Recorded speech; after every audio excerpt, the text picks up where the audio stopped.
If you already have an AI agent working on either Google Conversational Agents platform or recently released Google CX Agent Studio, the last thing you want is to spend days and hours building a platform where you can easily manage the connection of this AI agent with different communication channels like WhatsApp, website, and see all the conversations. What if you could have a platform where you can easily connect this AI agent to WhatsApp and website in just few easy simple steps, like create a connection and see all the conversations that are happening on the communication channel? That's exactly why this platform is built for. A lot of teams can build good AI agents on these platforms. But the real problem starts when you want to take it out from the simulator and connect it to WhatsApp, website, or any other communication channel. And for many businesses, these platforms can narrow down to WhatsApp and website. Now suddenly, instead of focusing on AI agent development and enhancement of the conversations, your developers are worried about building a platform where you can easily manage these connections. The AI agent may already have been done, but the delivery layer becomes the real bottleneck here. This platform is built to remove that friction. Once the AI agent is connected, you can create and manage multiple communication channel connections.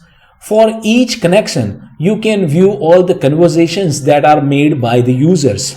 So instead of building a platform from scratch to manage a connection and communication happened over the channel, you just focused on what's more important to you, that is the AI experience, the business workflow, and the user's conversation experience.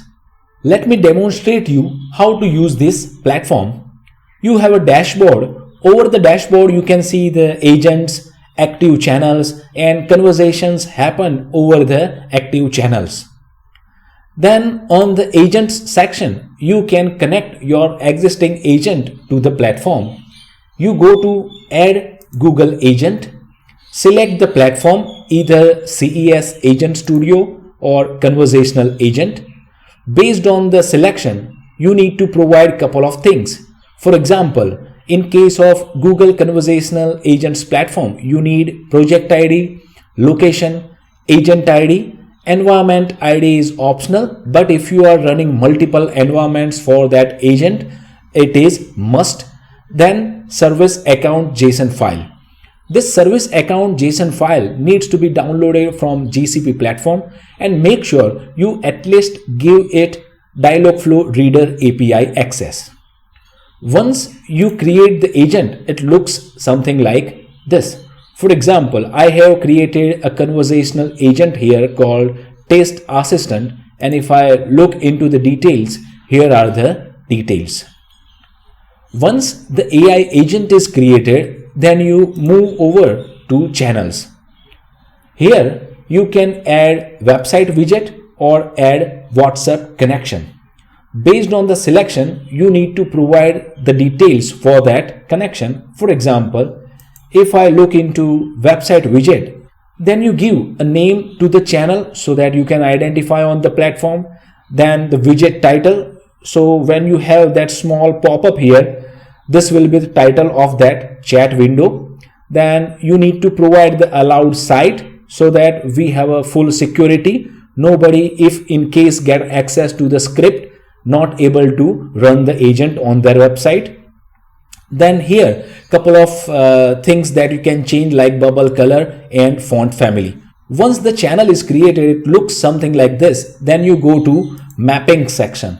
Here you will see all the channels that are created and all the agents that are assigned to the communication channel. For example, this test website channel is assigned to this test assistant, which is connected to conversational agents platform. I can change it to real estate. So then this website widget will be connected to this real estate CX Agent Studio.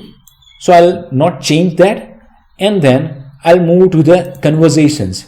Here you can see all the conversations happen over the communication channels, like these two are happened on test website, this happened on real estate WhatsApp, and this happened on real estate website. Here you can see in which mode these conversations are at this point, either AI or human mode. And then there is a status here. In case the agent is connected to a website communication channel, then this active widget means the user is at this point communicating with the agent. In order to see all the conversations done by the user, you can click on this open button against the user and see the conversations done by the user. Now I'll show you how you can get the webhook information and script for website connection. So when I click on this channel and click on view details, you will see I get a script tag that I need to put into my website, and that is must into this allowed sites list. Then I will have the small pop-up widget here. In order to get webhook information for WhatsApp connection, you get callback URL and verify token for Cloud Meta API for the WhatsApp. Now finally, let me show you how this conversation happens. I have a small application running that is hosting my channel test website. So when I load the application,